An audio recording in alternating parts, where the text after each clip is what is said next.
And good evening, and welcome to another edition of the Big High School Sports Show on 98.9 WXCO, online at WXCO.FM, mobile devices, and Alexa by searching WXCO, and on the Civic Media app. I am Chad Holmes, and tonight we are making the transition from fall to winter, and again, thanks to Jason Foster. He did a fantastic job during the fall and was able to really provide the information and the expertise that we look for from across the table in a big bar to get over for our new winter co-host, also from Wausau West. And he did the similar Jason Foster roadmap here from a head coach to athletic director. But then Jason, he kept going. He went higher and higher. Now he's one of the assistant principals at Wausau West and taking over as the athletic director this year and retiring from his position as head hockey coach. And it's nice when you go to state to wrap it up. But BJ Brandt, and he'll be with us here during the winter. And good to have you, and looking forward to a very exciting winter sports season. Yeah, I'm excited to be here, Chad. I love chatting with you and chatting high school sports. And I got a lot to learn. I know that, especially this first hour here. The hockey segments, I feel pretty good about it, and certainly been educating myself on high school basketball. And I'll get to watch a lot more of that as this winter rolls on. But to make the transition a little bit easier, we're going to basically hand the baton here tonight because for, was it 8 years, I think it was, that you were coming here on Wednesday nights, my co-host at every week. I would call him the former head boys basketball coach at Newman Catholic. And then he decided, well, it's time to get back into the grind to become what the comparison I think of is, after a big gap, is Dick Vermeil. He was gone for a long time and he came back and he ultimately won a Super Bowl. Can he do it? We'll find out. It's Jeff Gress, and the current Newman Catholic High School boys basketball coach. And great to have you on board here for the first hour. Well, I appreciate you having me back, Chad. I had, number of things happen. You see where you stand when the new guy gets the best chair in the house. And then, I'm here for those listeners that are worried about this becoming a hockey show. We're going to try to balance that out. But no, I'm totally kidding. And this will be fun. And I appreciate you letting me sit along for the ride here for an hour. I got to start, though, when I was looking at the basketball yearbook under Newman Catholic, and it lists Newman Catholic, and we'll talk about where it lists Newman Catholic later.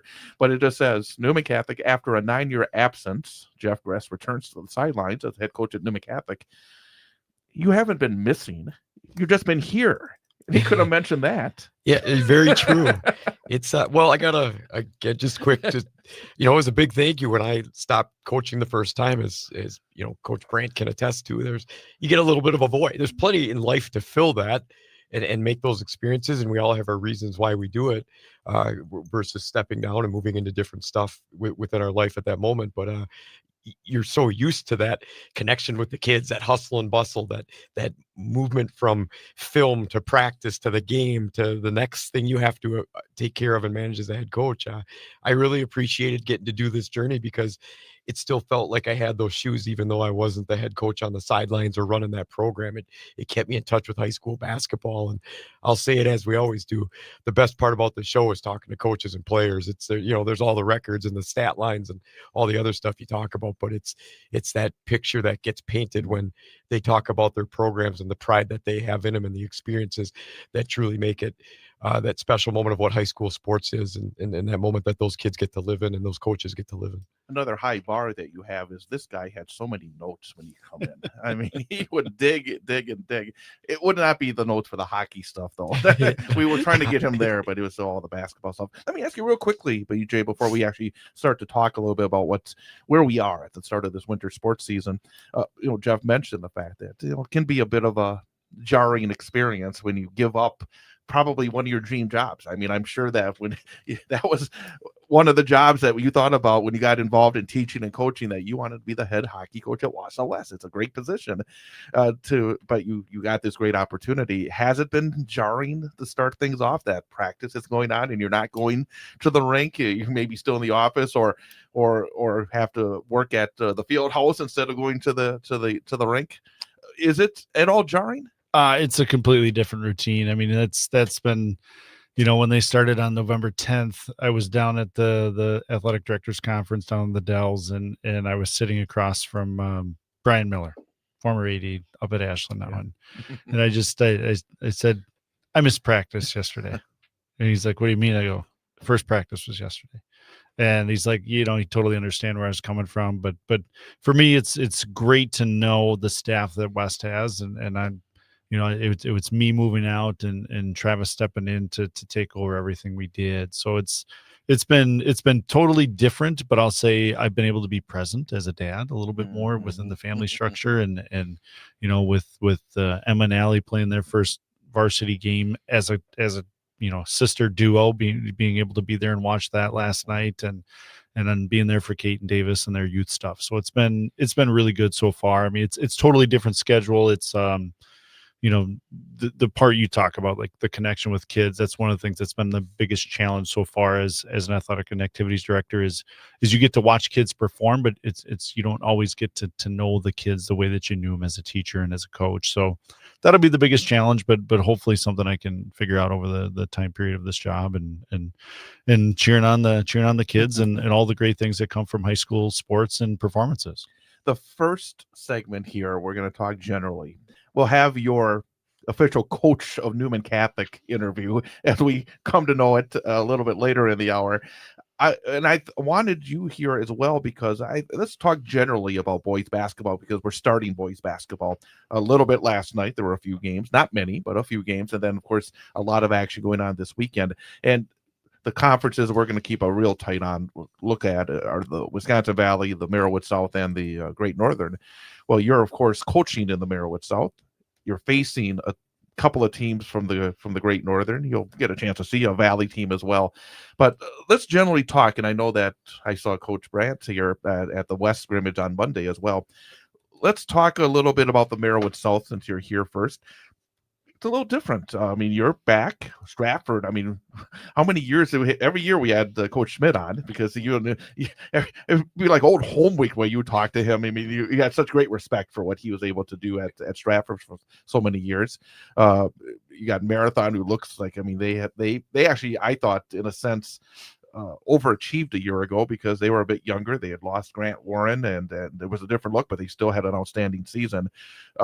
I looked again at the standings in the yearbook, and I'm thinking, it could be a lot different than what they have. But it could be the same. But I also think it could be a lot different. I'm going to ask you quickly, Jeff, what is your take on this conference? And I know, and I'm going to put it out there for everybody, you have to speak a little differently as a current head coach than you did as an analyst, but you're jumping right back into it. What's your sense going into it? Well, as every coach attests to their conference and the players that are in it, it's a war. It's the best conference that there's out there because you're going to take a stand because you're already in it. But you said that last 8 years. There's no change. I mean, we were talking. We had practice this morning, and I wasn't happy with the defensive drill. And you know why? Because if we don't get in position, these coaches are smart enough to burn you if you're out of position. The players are physical enough to move you around the way they want to, and it's just a tale of putting on the old hat. All these teams are still good. On any given night, anybody can beat anybody. It's going to be a physical conference. It's athletic. Everybody has a pretty good blend on their team of guard play to inside strengths to age versus inexperience.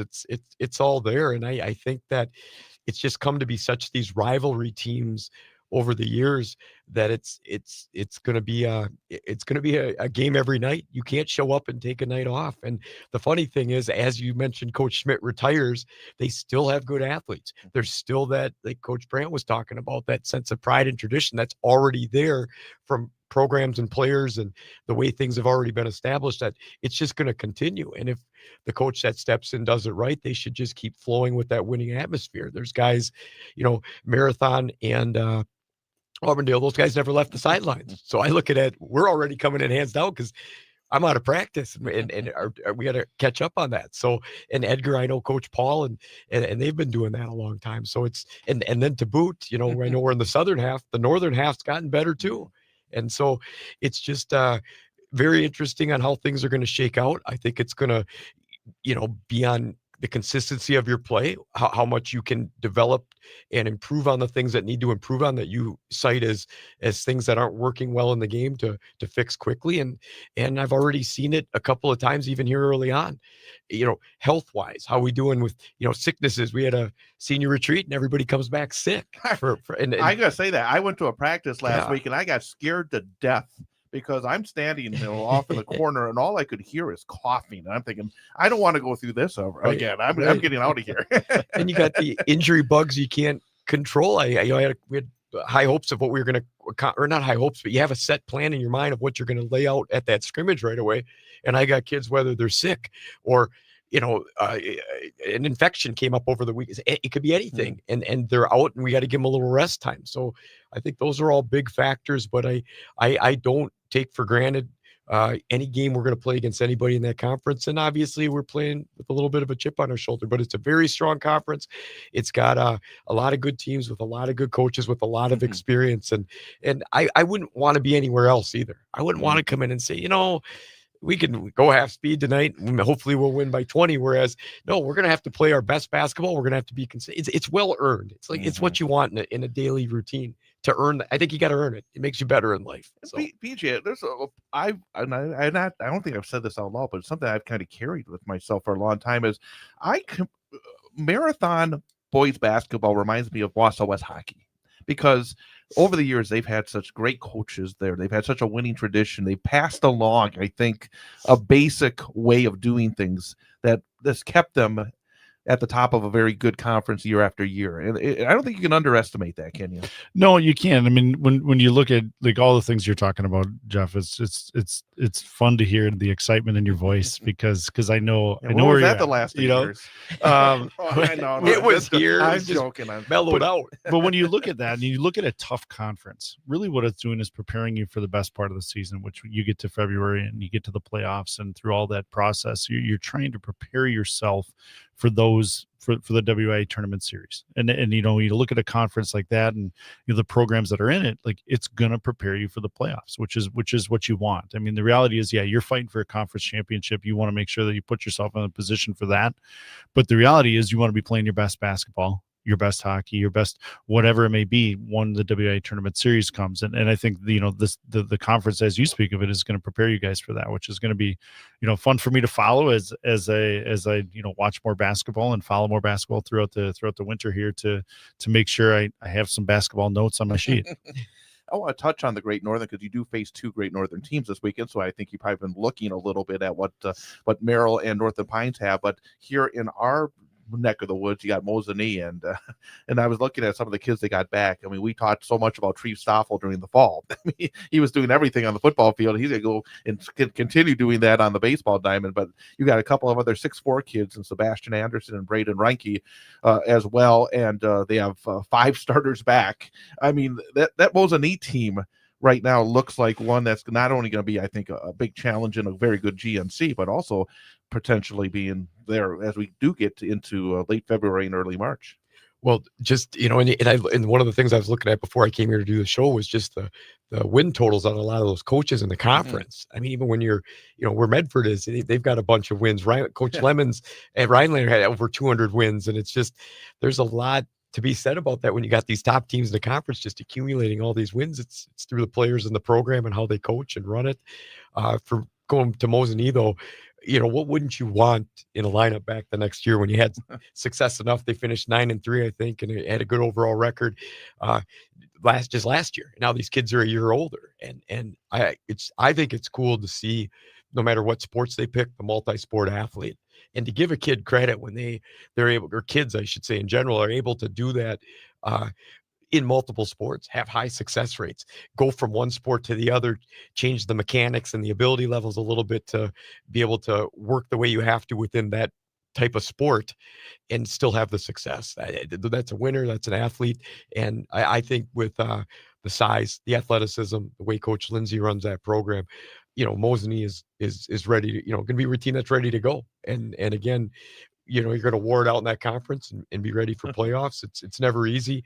But I would, at the start of this, a team you're really going to look forward to watch. They're going to be successful. And again, not a couple easy games off the top when you got some of those other teams in there, but built on looking at the roster and the experience that they have, provided they're all healthy. That's what you want coming back to start the season off.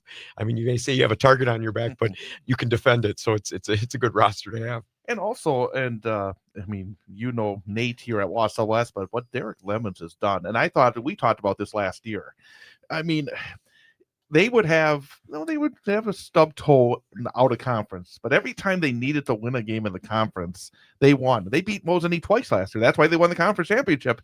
I mean, what Coach Lemons has done at Rhinelander has been very, very impressive, especially as you haven't seen Rhinelander in other sports doing all that well. That basketball program stays right there, always competing at the top of that league. Well, and it's just very consistent. And I think part of that is the Lemons tree of coaching a little bit there. We're when you talk to Nate a little bit and get to watch the Lemons brothers coach against each other on Monday, and obviously it's controlled and you're trying different things, but to watch them, it's such a cool experience for those guys to have the opportunity to coach against each other and just how they coach. They're coaching the details, they're coaching the things that they think are going to make their team successful. And Rhinelander did an outstanding job at the scrimmage, and West was able to compete. And I think that's when you look at the teams that are going to be successful, they all are fierce competitors. Like, you can see it.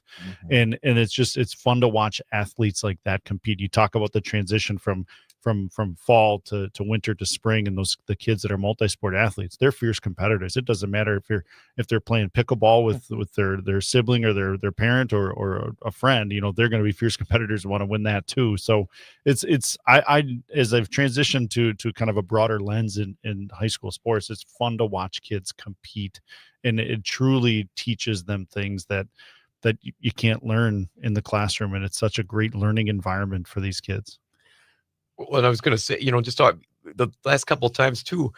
It's cool to watch coaches, because again, at the high school level, it's not college. You're not pulling in guys you want that work for your systems of what you need. It's what you're dealt with and what you can develop with the kids that choose to come out and participate in that sport.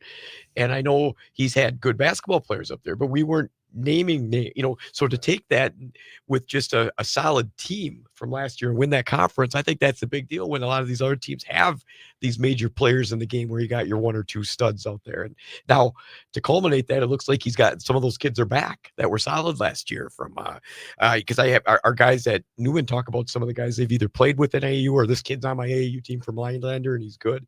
So things like that to mold that athletic ability to have a little bit more of a couple studs to help with the statistics is always going to be a good thing. You said, you have this broadened lens. I want to ask you about Merrill, because they move now completely to the Great Northern Conference. They were a member of the Valley in basketball and baseball, softball last year. They've been in football.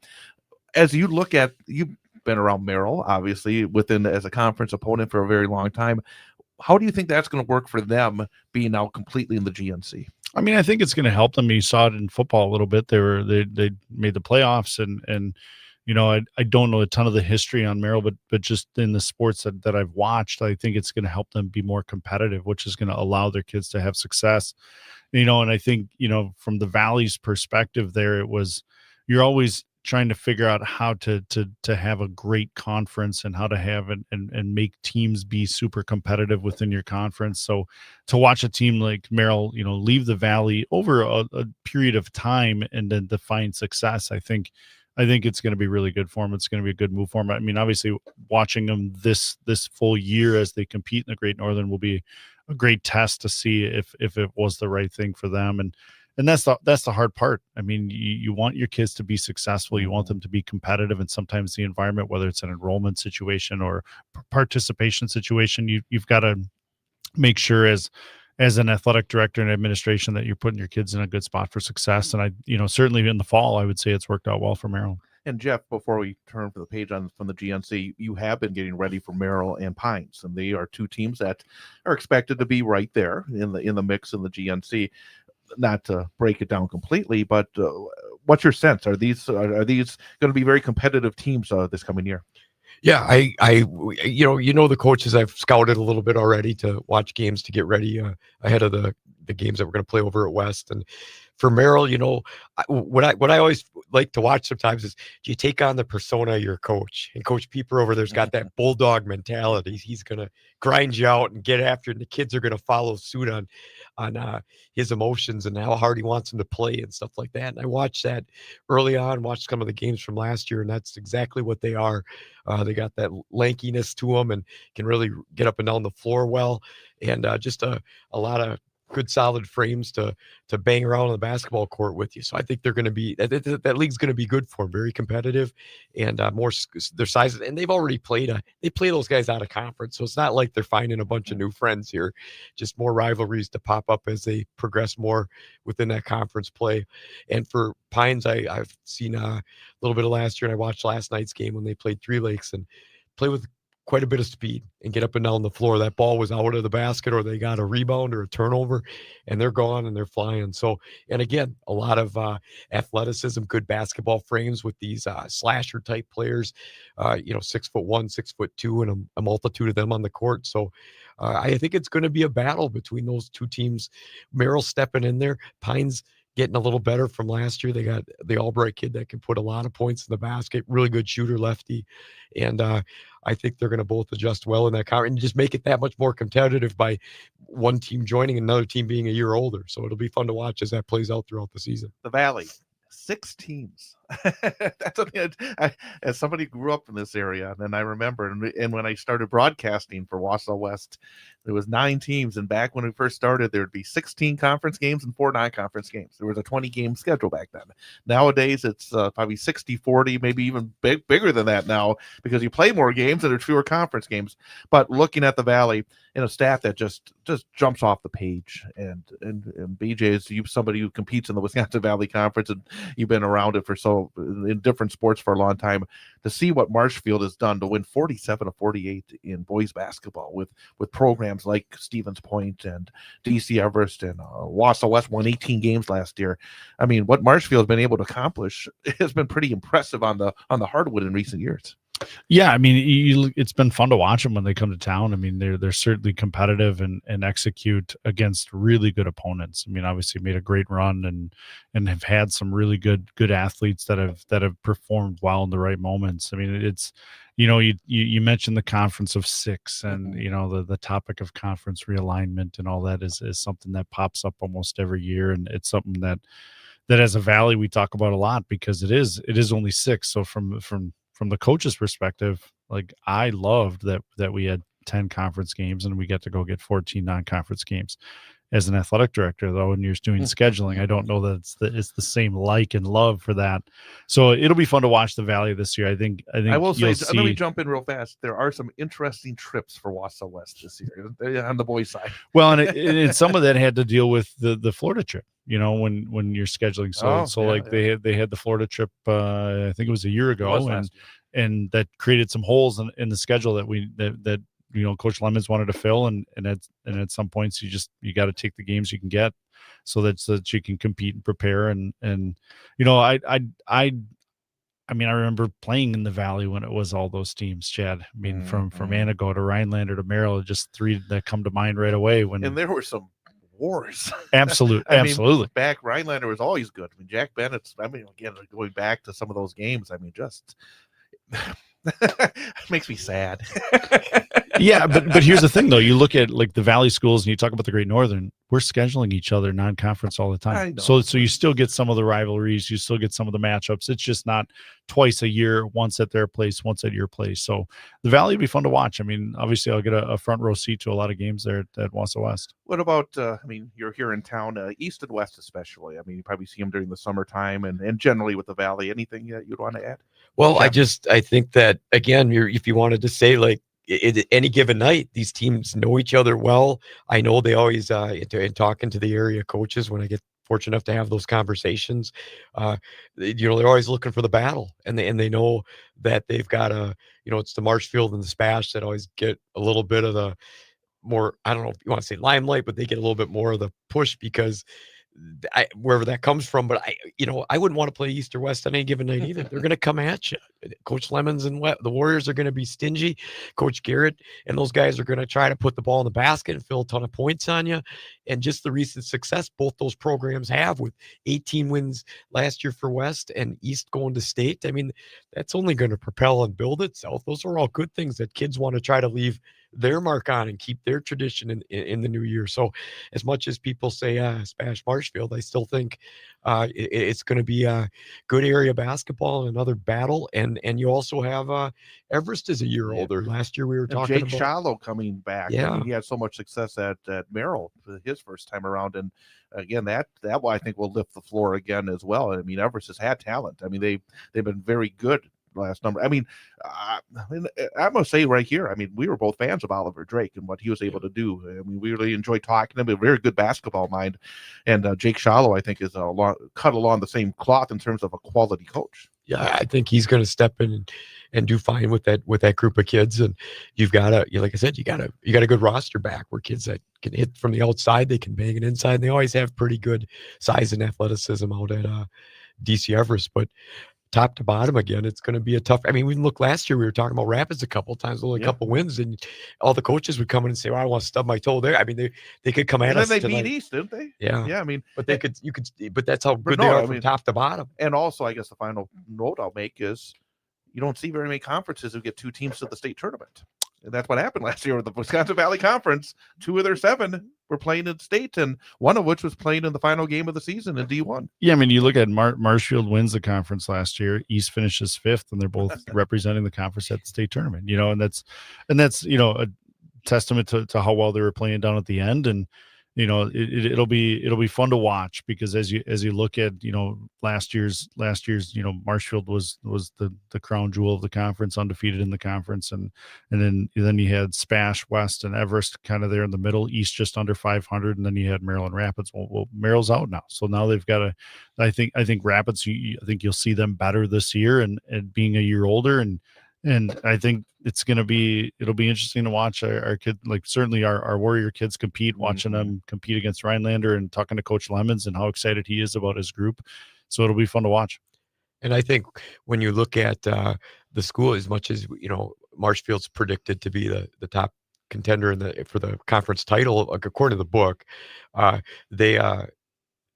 are they going to replace that guard play? You still have some of the key cogs, but that's always an excellent. You lost some excellent guards there, and Brooks Hinson was that special kind of guy that knew how to win basketball games. Yeah. I mean, sometimes this. Yeah. I mean, sometimes it's beyond the stats when you lose somebody. Right, that's your floor general. I'm sure that was one of the key cogs. If you're coaching against, you're trying to take that kid out because everything runs through him. He's the head of the snake, and that's what you want to get rid of. And then, like Coach Brandt alluded to before, when we were talking about the Merrillwood South earlier, it's kind of nice too, I think, sometimes from maybe Wausau East standpoint, you war with a bunch of D1 teams and you're D2. And then, it's nice to be sometimes, as much as it might be harder in that conference schedule during the time, I think you really get prepared for being more battle tested for the playoffs when you've got a different divisional status within your own conference. I think it makes a big deal down the road for when you get to be playing late, because it toughens you up and then you go into your own size schools and it can really make a difference for your schedule. Well, I mean, when you look at East last year, they're 5-7 in the Valley, 16-7 overall. They didn't lose a game out of conference. The only losses they had were in the Valley, and that tested them and pushed them to be prepared for the run. Yeah. We're going to take a 1-minute timeout, and then we're going to have our coach guest for this week, and that is Jeff Gress, Newman Catholic High School boys basketball coach. We'll try to touch on some of the girls' action that's already been played a little bit later on. We will talk about hockey in the second hour as we have Mara Meverden from the Central Wisconsin Storm, but also an outstanding softball player at DC Everest. She'll be our student-athlete guest coming up at 7:06. So back in 1 minute with our coach guest coming up here on the Big High School Sports Show on 98.9 WXCO. A game without a crowd is just a scrimmage. A performance without an audience is just a rehearsal. Without your presence, high school sports and the performing arts aren't possible. Ensure that these essential extracurricular activities continue to enrich the lives of students in Wisconsin. Purchase a ticket to your local high school's game or performance. This message presented by the WIAA and the Wisconsin Athletic Directors Association. Are you an enthusiastic sports fan? Want to have fun and get in on the action? Heck yes, that'd be awesome. Have great attention to detail? Want to stay active? Definitely. Want to give back to the student athletes in your community? Obviously, yes. Then you'd make an excellent high school sports official. We need more officials in Wisconsin because with no high school officials, there are no high school sports. Sign up today at highschoolofficials.com.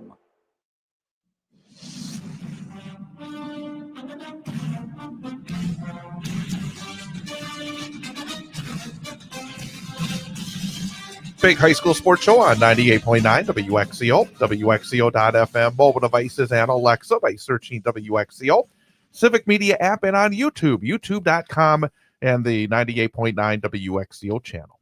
Along with BJ Brandt, I'm Chad Holmes, and joining us here in the first hour is Jeff Gress, the Newman Catholic High School boys basketball coach. Let's talk about the job. You are back after, again, nearly a decade away. What I guess the first question is, BJ said it sounds like you're very excited about it. Has it been everything you've wanted it to be since you took over again at Newman? Yeah, I mean, back when they asked me if I was interested once the job opened up in end of April, early May, I had to have the conversations you had to have with the right people in your life. So you better talk to your spouse. Obviously, my kid's a freshman, so we had to have that conversation, and my daughter's a seventh grader. So just kind of ran the routes on that to make sure that it would work out. And then, you always want to, you look at it too. You've been away from the game for a little bit. Is spectating better for you? Is you going to be able to accomplish what you want to help these kids do?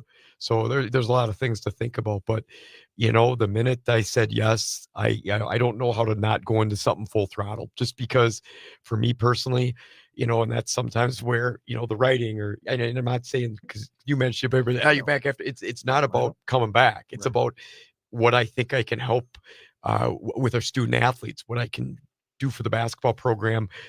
It's all about them. I tell them so many times, it's your team. I'll take the blame for everything, but it's your team. I want you guys to be happy. I want you guys to feel the success you want to get out of this. So excitement wise, it's been everything. We got started with it this summer, and then the regular season rolled around, and just from little, I guess, things we're geeking out on, typing the kids' rosters in, making sure the heights are right, ordering all the new clothing. And I think the guys after a while got sick of it. Every time I'm like, come see this, look at the way they printed this Newman Catholic on here. It looks great. And they're excited about it because we're all excited. So I think it's exactly what I felt it would be. Obviously, you often sometimes deep down wonder, am I built to do this anymore? I was a lot younger the last time I did this. It was a little bit different. The first time around, my players are teaching me how to text.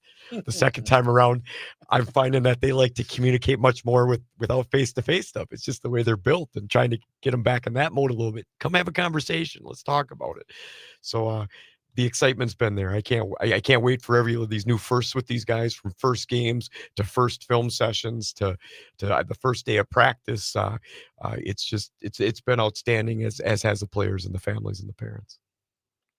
Well, just talk about that a little bit. So you've been gone 10 years. Has the game changed? Are there things within coaching here now in your first couple of weeks that you're like, you reflected back 10 years ago that you said you were much younger, but you're also much wiser this time around, and you've been able to watch a lot. We hope. I'll say you are. And then you have the aspect of having your son there. So talk a little bit about that. Yeah, going back, how the game's changed a little bit. I think obviously, the first time much younger, quicker to decide things, maybe a little louder, not don't sit back and observe and watch things as much. Just this time around, coming in my head, I was talking to you guys off air about the Tomahawk schedule or the hot Tomahawk scrimmage, and things we had to work on, things we didn't do right away in real time. And then I watched the film back. I'm like, actually, we were okay in that. And the thing I like about it with the players is I had that conversation. Hey, I'll be the first one to say when I'm a little off. And I said, I got on you guys about this defensive possession. We took a timeout. I said, well, I watched it back in real time or film time, and here's how it broke down a little bit. So here's some things I was really happy with. And I think that realism that the last time the coach is always right. I'm going to say it. I might not admit it as much. And this time I want to have that authenticity where we're laying things out exactly how we see them, exactly how I feel. And I think that's one thing. The time built in with getting just on the huddle camera. The last time I was around, I'd go to Coleman on a Tuesday night way up north in a snowstorm to get a game film because I felt it would help us beat the other team we were going to play. And now I just got to click a button and somebody's kicking me a tape off or that type of thing. So I don't think as much as maybe the players and things have changed. I think it's more so with my perspective. Like it used to be so much so you take a loss so hard and blame yourself, and then you'd feel the responsibility that you'd have to get these guys so far to get the win. And now I think it's more so about my connections with the kids. That's going to, however we are working together in these moments is going to be such a big deal. Not only now, but going forward. What they view of their hard work and stuff, I think is a big deal. Before it was kind of like, here's the coach, here's the direction, here's what we see, here's the one-way street. Now it's more like, how are we in the moment? What's your guys' buy-in? How do you see things a little bit? Trying to give them that extra element of maturity and kind of that big level of a voice within their team. Because if I truly believe it's their team, they have to be able to share and have some feelings in that. And then I'm so much more so I've learned over the years when I've had players get back and connect, what we're doing now in the moment and why that pressure I think I still feel is so much for 20 years down the road, how these guys are going to be as contributing members of society, how they're going to be in whatever higher education or work field they decide to go right into, how are they going to be as a spouse or a dad. Those types of things I think are so big. I want to see and relish that 20 years down the road, what they maybe just a little bit of the Newman program helped make, just a fraction help make them part of who they are. And I think high school sports does that. So I think just maybe a little bit different perspective, a wiser perspective, and understanding that, there is life after basketball. And it's in those moments of who we start to define ourselves as who we can be, that propel us to be, what we are going to be in that 20 years. I think that's a big deal. And I'll hit my son because I got to hit that. That's always a tough one, because as anybody that's ever coached their own kid, they're the coach's kid. They're held to a different standard. And as much as there's great perks with that, I think there can also be an intense pressure with that. So one of the things because I've coached with that was one of the big conversations I've had, because my son's group, I've coached since they were fourth graders. And one of the things I questioned myself in taking this job was, at the end of the day, if I'm able to do it all the way through with my son, which is what I want to commit to there and beyond to see what the pieces are. But they will not have another high school basketball coach, another Jeff Gress. And that could be a very good thing. And you never know, it could be a hard thing, because I'm not easy on that group, but we've become like family. I treat them like my own kids. So I'm honest on what we do. That can be constructive criticism as much as praise and having their backs. And so, my son and I had a long conversation about that, because one of the things that he had to want out of this for me to agree with it was he had to be accepting that I will potentially be the only coach he's ever had. And I wanted him to be able to live with that at the end of the day. And that was a big deal. And I was dead honest with my wife and said, if he doesn't want that, I'm out. I'm not doing this. It's his high school career. That's just as important as every other kid's high school career.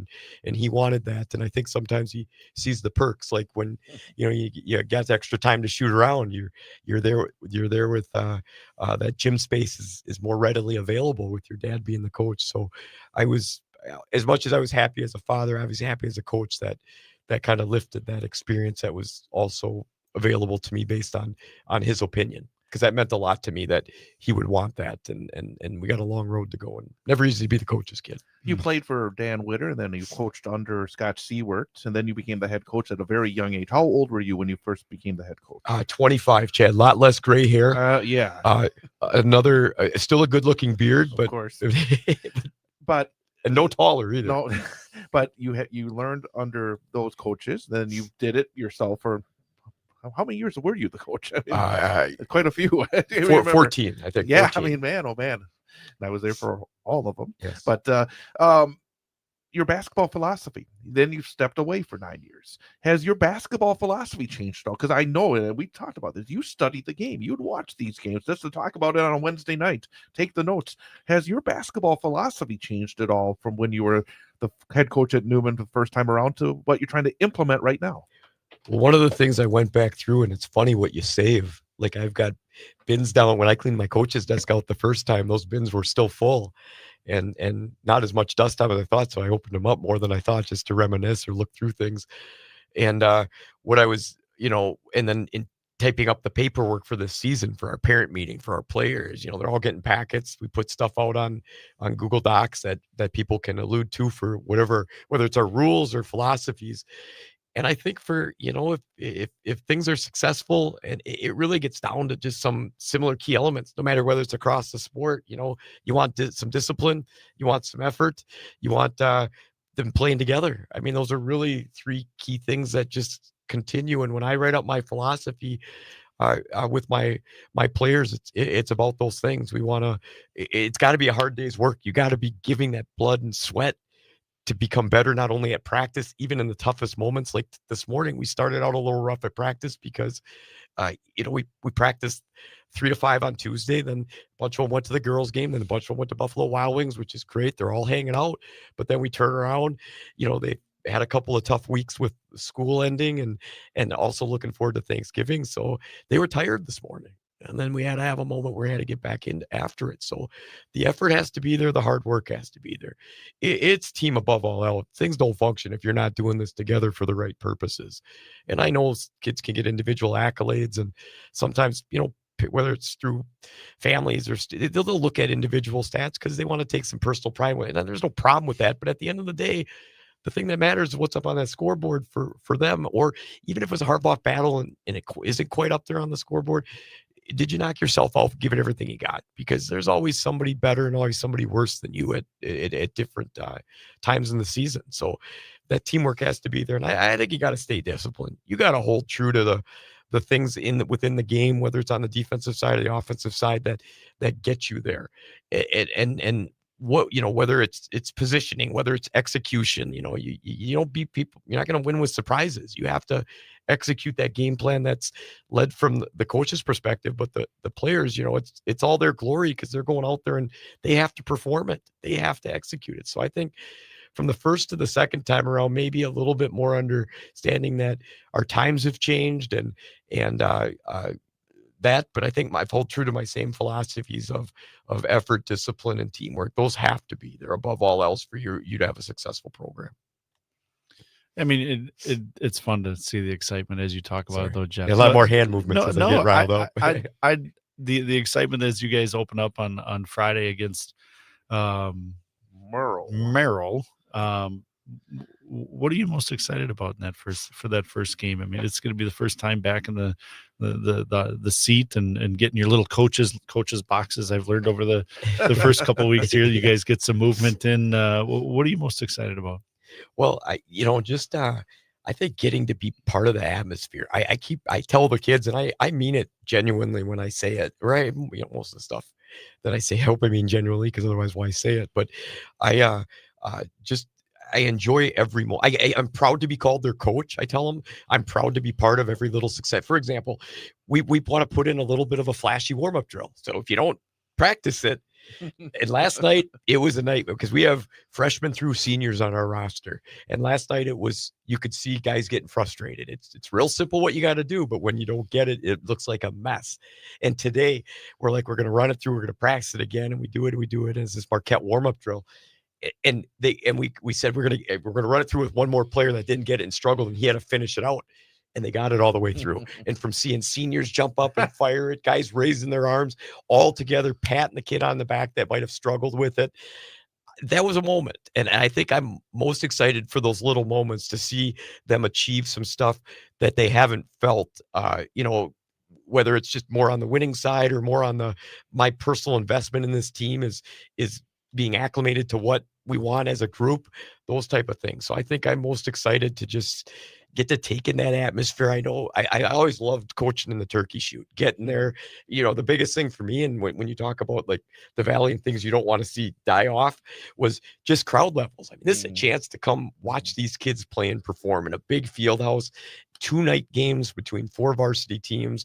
And I just, whether it's packed or not, just to get to take the atmosphere and the lights are on, the center, the roar of the crowd when we do something well, the tough stance on defense. So I guess for me, it's all the little moments, but I'll enjoy talking to Coach Pieper before the game, enjoy getting to watch our JVs. I'm going to, just because I want to be invested in that with that group I've always had. I'm going to, we have a JV coach, Coach Baker. He's going to run things, but I'm going to be on there to give him my opinion, to help with stuff I see. And I'm going to be his assistant during those games because with our small numbers, I just feel it's a big belief to be around those kids as much as we can, help and gear them to grow up in the sport of basketball, as much as it is watching the varsity guys just have fun in every little moment. Because so much of the stuff that, I'm a new coach. I'm a different system than what Coach Walvogel did. It's just different. And to see them get excited about the things that we're running and the buy-in that we're having, and seeing them just enjoy every little moment, whether it's a tough thing in practice to get that final stop so we can get out of a defensive drill, or whether it's like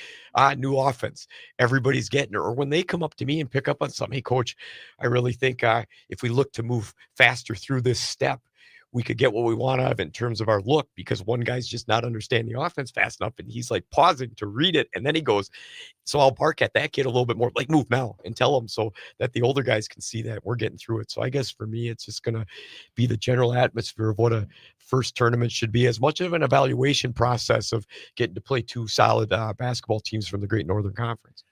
You've mentioned the fact that you've been around a lot of these kids as they've been growing up, but you also have, I think, some of your upperclassmen who have a lot of experience. They've got a lot of minutes at the varsity level against good competition.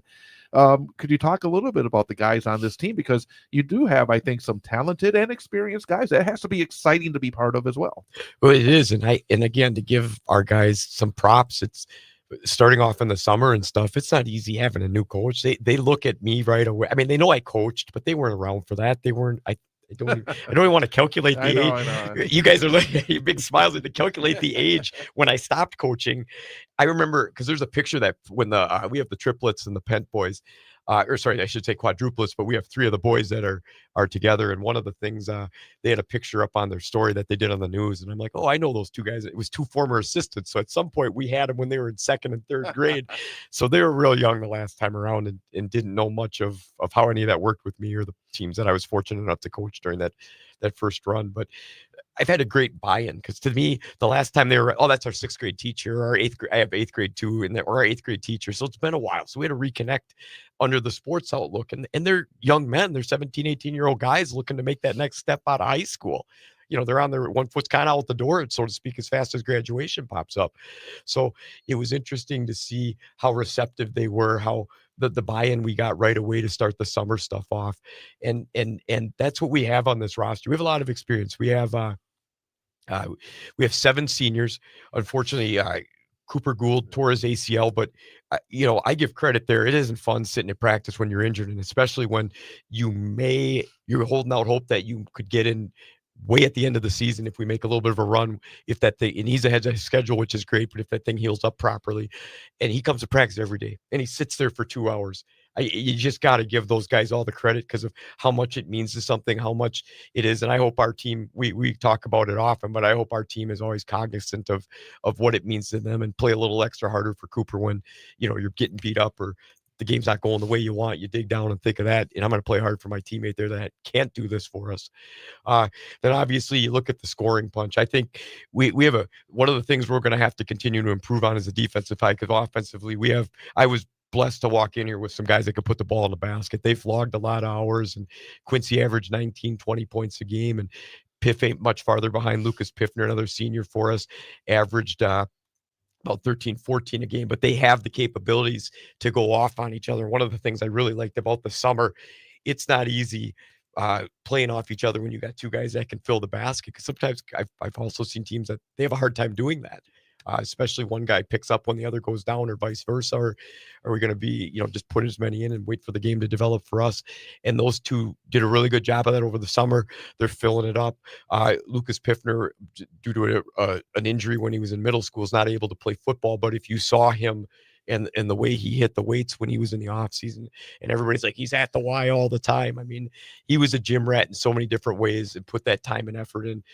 So those 2 guys between Q and Piff are going to be able to fill the basket up a lot. And then our other players are great. We have Griffin Pent is kind of an anomaly because he was out last year, and he plays great on the ball defense and hustle and does all the little things, but he's the one, his court awareness and intelligence. He's asking questions all the time. How do you want me to play off this pick? Before I can even get it out last night, he's the one contacting me nonstop. Hey, I'm watching this game. I'm seeing this. Who am I going to guard before I can even get the scouting report out? So just his headiness, I think he's going to be another player that's going to complement our team really well, that I think he's going to slide in there because he didn't play last year. He was out with a shoulder injury and just does so many of the little things. And then you have, we'll go right to his brothers. You have Damian Pent, who are outstanding football player. And he brings that mentality to the court. Like, you're not getting around me. You're not going to drive by. I'm going to stick you defensively. I'm going to go in and hit the layup when I get the pass on the fast break, and I'll spot up and hit the shot when you leave me open. But he's got that feistiness, solid defender, that just this physicality about him where he's not going to make things easy on you for the time he's out on the floor. And his brother's the same way, another strong player for us. Everett will actually go down low and bang around. His height's only about 5'11", 6 foot in that range, but he has this physicality about him where he just that he brought to the football field that he's going to carry over on the basketball court, where he's going to do a bunch of the little things, just get the rebounds, dump it to the guys that can score. But at the same time, he'll look for his opportunity when it's available. So a headsy player in that sense. And then we also have Lucas Erdman, who is got this. One of the things I've been trying to work with him on, he's a lefty and he's all hustle, loves to play defense, was one of the conference conference defensive player team last year, and just looks to shut down guys in the inside, but plays bigger than he is. He doesn't have a wheel wide frame, but knows how to position himself, gets his hands on a lot of basketballs, whether he's getting the rebound or gets a tip out. He's smart. The amount, if you can't keep it as a stat, but the amount he taps off to give us second life off a missed shot is a big deal. So he's all over the place, and we're looking for things to him. And here's another moment of being receptive. We talked a lot about, you got to be a scoring threat. You have to put the ball up. And as I'm sitting there watching Tom, I'm like, wow, he's taking shots that when I spectated at games last year, he didn't take, he passed up. And so I thought that was a big deal. And then our junior class, so that's our 7 seniors. I don't think I missed anybody. Was that 7? Hopefully you can't miss anybody. And then we have two juniors that are in our lineup also. And Michael Fox is again another player that he was hurt a lot last year with a shoulder, played half the season, had to go out with a shoulder surgery, and so kind of again another one of these guys kind of untapped under the radar, and he's been doing an outstanding job building confidence in his shot. He's starting to hit it because he has great form and he knows what he wants to do with it. Just have to release that and fire it in, and a lot of athleticism there. He's hesitant too. He knows when he's got to go to the scores as well as much as he's got to knock that shot down and put the ball in the basket where it needs to go. And then we have Carter Cervanka, who is one of our bigger, both sides of the ball lineman, all conference football player on both sides. And he's, again, a big body. And we need those things in the Merriwood. And he'll go in and battle around and knock guys around and play in the inside and getting much smoother the more we just start working on things like no dribble in the post, go right up with it. He's a big target. And to his credit, and a handful of the other guys, I just mentioned Cooper's injury, but some of those guys are still not all at 100%, right. And they're coming out and battling and or playing through things. And some of them are going to have surgery after basketball because it means a lot. Just got a text today, hey, I'm going to play through it. I got a brace on this, but I'm going to have surgery after basketball. And I'm just so appreciative of that, because those little moments, if they're able to do it without us doing any permanent damage to them, is such a big deal in life, because you're going to hit the wall. You're going to have to fight through things. So that's our personnel for the older kid with our juniors and seniors rounding out that varsity lineup currently. We'll get you back late in the season to see how it all worked out, and you can talk about those freshmen and sophomore then. Yeah, sounds and good. Also, I wanted to ask you about going back to Marathon, because that's always a rivalry game. Are you looking forward to going back and being on the sideline against Coach Jacobson, the Marathon Red Raiders? Well, the big thing about that game is usually you don't see us in shirt and ties much, but we like to sometimes outdress them, so we'll just show up and they'll look at us funny. I'm like, I'm outdressing you guys, but looking forward to it big time. Thanks, Jeff. Yep.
And welcome back. It is hour number 2 of the Big High School Sports Show on 98.9 WXCO.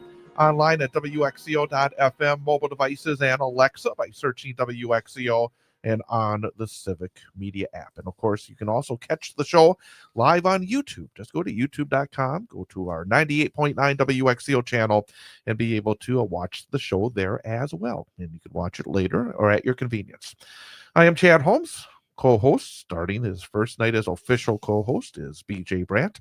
And now time for our student athlete guest for this week. And we're very happy to welcome in from DC Everest and the Central Wisconsin Storm, Mara Meverden. Mara, thank you for coming on in, and especially the night before Thanksgiving. Really appreciate it. Yeah, happy to be here.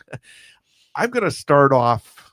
We'll start off with the softball question, but not involving softball, because you are a big softball player as well. But let's go back to the state tournament last year in hockey. And you're one of the rare folks that gets a chance to talk about state tournaments both in the winter and in the spring. But let's talk about the winter and being able to get an overtime goal at the state tournament. You were able to score in the extra session in the state semifinal, punch the ticket for your team to the state championship game. Was it your second goal of the season overall? Yeah, it was. Yeah, it was. So you scored one goal up to that point, and then you get the second goal in the state tournament semifinal.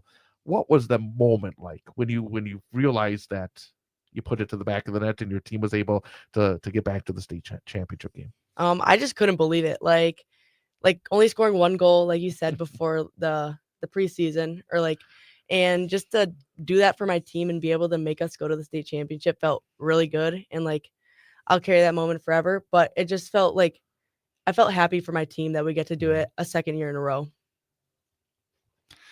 Just talk a little bit more about the transition. Like, obviously you go from a junior in a different role to what your role is going to be this year. I mean, you're wearing a letter on your jersey. There's some different responsibilities. Talk about what that means to you and what that looks like. I think my junior year, I think it was all about just going hard and doing what's best for myself plus the team. But now as a senior captain, I think I have to obviously still play hard and do my role is but I think I have to ask everyone else how they're doing and just stay positive and make the whole team just all happy and just stay focused on the game. The role that you play on the team, does it help that you perhaps had a different kind of role in the spring in softball? Would it be fair to say that for softball, for DC Everest, that maybe your role is a little bit larger in terms of leadership? Would that be fair to say? For softball, I had a pretty big role in softball and leadership. But I think, are you talking junior year? Or? Yeah, just even last year, because because just watching again from the outside a little bit more for softball. Does the role that you played on the softball team last spring, which was after your junior hockey season, did any experiences there help you in terms of being ready to maybe take a little bit more of a broader role as a leader for the hockey season? Definitely. I feel like I'm a pretty good leader on our softball team. So I thought that helped me a lot this year for hockey. So I think it's just carrying it over from softball now to hockey. So a lot of you don't know this. Mara's a golfer in the fall, and a true three-sport athlete. A true three-sport athlete. And I get to watch her there, and then obviously I get to watch her in the winter and from a much further distance in the spring. Mara, talk about what that's like being a three-sport athlete in high school, and what do you take from golf and hockey and softball to the other sports? I think being a three-sport athlete is very difficult because you have to manage your schoolwork while keeping your good grades up, and then also being productive for your sport. And I think I had a different role for each sport, and a golf is from golf to hockey, it's such a big jump. And because golf is not my main sport, I just do that and love it. But I think it's a very big jump from golf to hockey, and I have to adapt that quickly. It is a huge jump. I mean, that really is. And the mentality of it. I mean, you don't think aggression on the golf course. It's a very different pace between them. How do you try to mentally be prepared, or do you ramp up once you end the golf season, start practice for hockey, get to the first game, which was last night?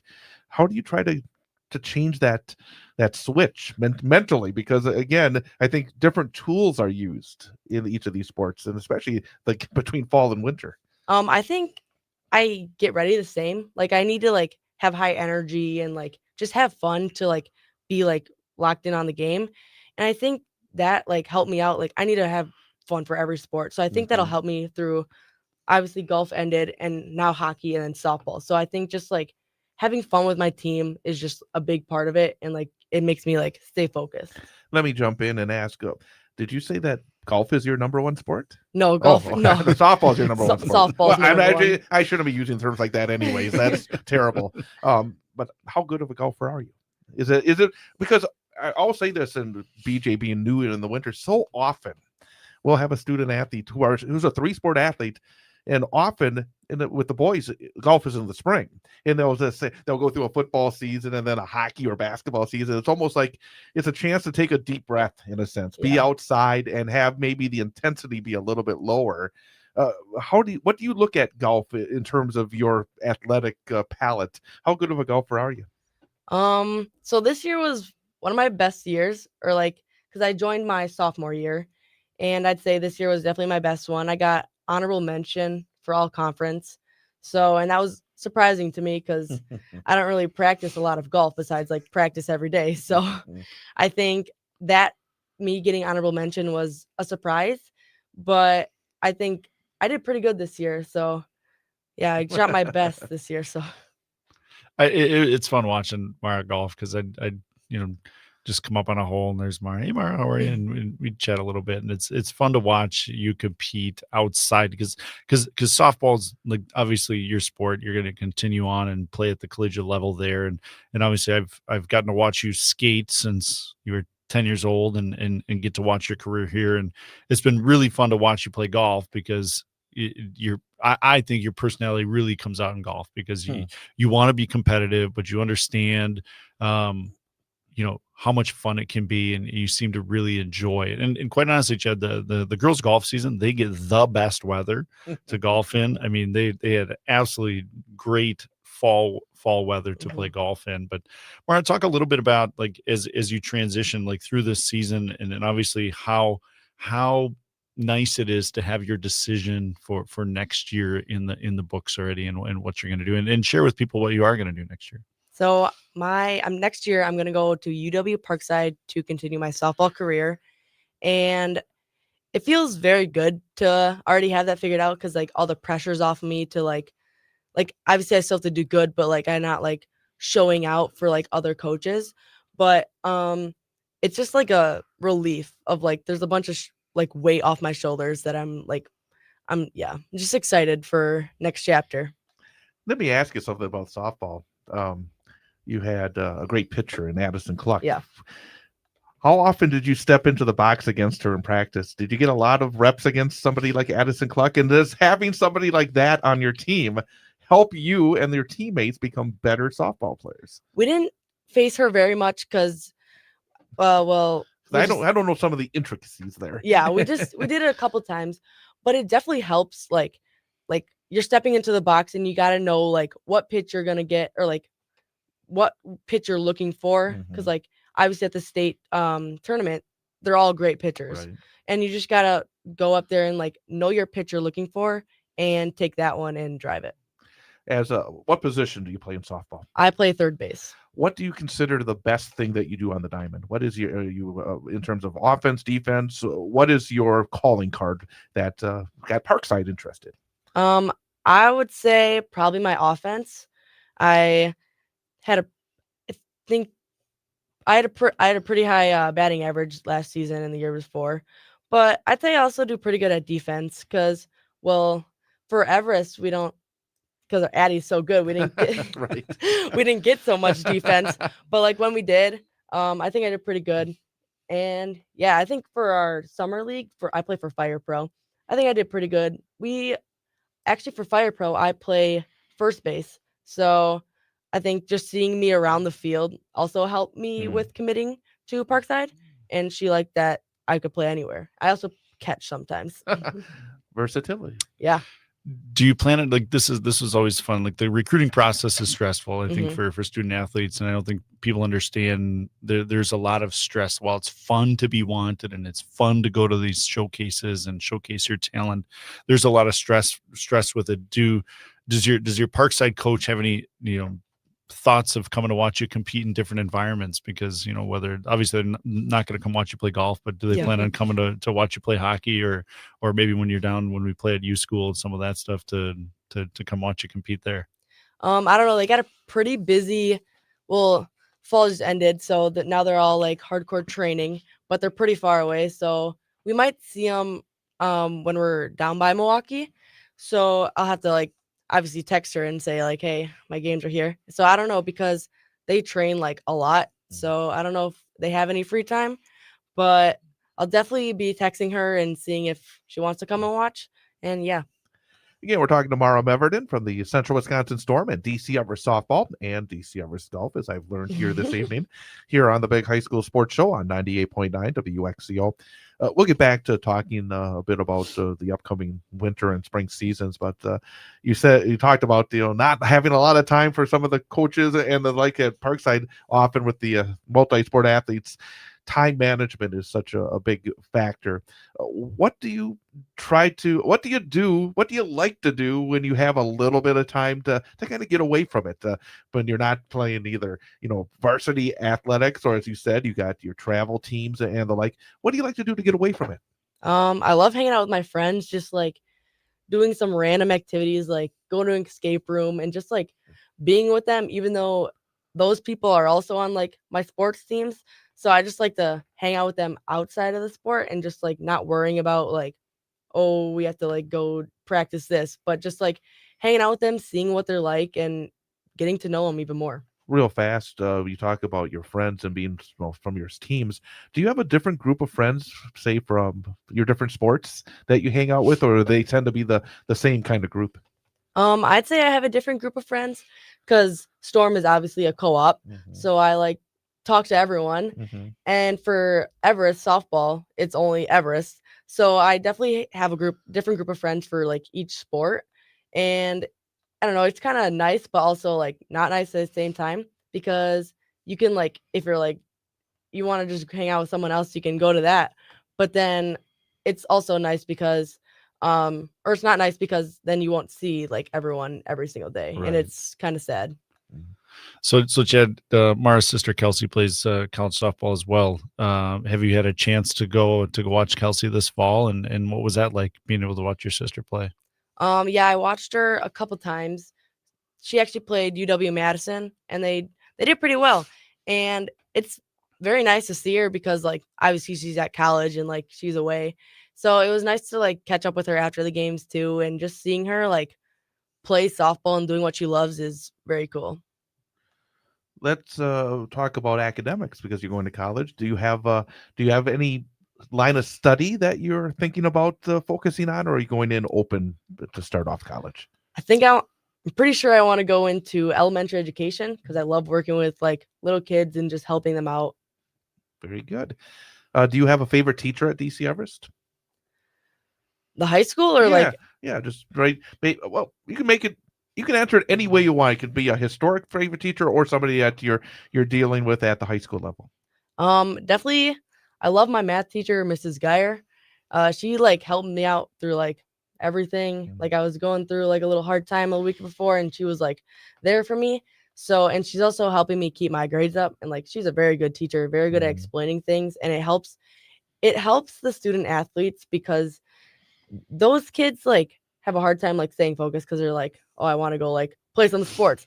But like having a teacher like that's fun and like knows her stuff very well, it helps a lot. Talk a little bit about your parents a little bit. They've obviously been a big part of your athletic career from youth on up, and obviously are probably really excited about the step you're going to take here and have a great storm season, and obviously have a great spring season, but the excitement of them probably to watch you play college athletics. Talk a little bit about that process. They've been a big part of like everything. So I think they are very excited of like what me and my sister are doing, like playing softball. But it's very sad to see them like sad because we're leaving. So like they like help me with like school, sports. My dad is a big like softball guy. He like was my coach from like T-ball to high school. So he like helped me with everything for softball. And my mom is just like the biggest supporter and she's like always there for me. So is my dad. But yeah, it's kind of they're going to be very sad next year when both the kids are gone. What about yourself? I mean, it's really something when you think about it. We're coming up to the holidays, and then it'll be 2026, and you're getting ready for your final months before graduation. What are your hopes, both in terms of the hockey season and the softball season? There's a lot to to reach after going to state both last winter and last spring. But what are you looking for here? And it doesn't have to be specifically wins and losses, but as you take your final laps around hockey and softball at the high school level, is there anything that you're going to try to really put your arms around in the final months? Obviously go to state both times, but I think just to like grow as a team and get better, I think that's like the main thing because like both hockey and softball, it's a brand new team. A whole bunch of seniors left. Like for softball, there was 2 players that weren't seniors. So we're starting fresh for them.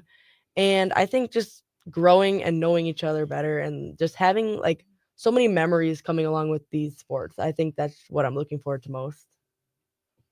Well, I know I'm excited to watch this winter. We'll get to and I'll have the opportunity to watch you guys a little bit more. Talk a little bit about what that team means to you a little bit in terms of the Storm group, and obviously, last night was a learning experience for this group. Talk a little bit about the team from your lens. Like juniors and like seniors, I know them from like 10U. We played together on Storm, and just growing up with them is like very fun because you get to know them like as they grow up.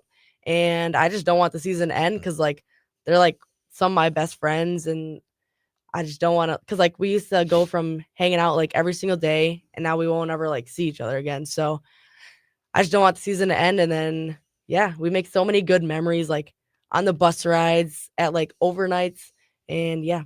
One of the interesting aspects about the Storm is the fact that the bus rides are a lot longer. Yeah. You don't have games at, say, DC Everest at Wausau East or Wausau West. Or, Yeah. I mean, well, you're all joined together, so you have to go a long way, and you say overnights.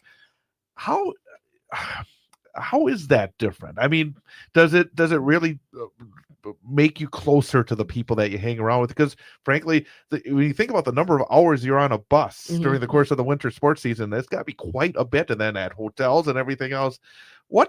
How does that make the season different than maybe the other sports that you're involved in? I think it's like the other sports I'm involved in, it's like a 15-minute like drive to get to know other people. But for Storm, it's like 2 hours, and like you just like play games on your phone with each other, and like you just talk, and it's like such a good time on the bus rides, and like it's so loud but so fun. It's great. Yeah, I mean, when you look at your schedule, Mario, you guys have a couple of overnights here. You get the opportunity to go play Western Wisconsin in the middle of January, and then go play Gentry Academy.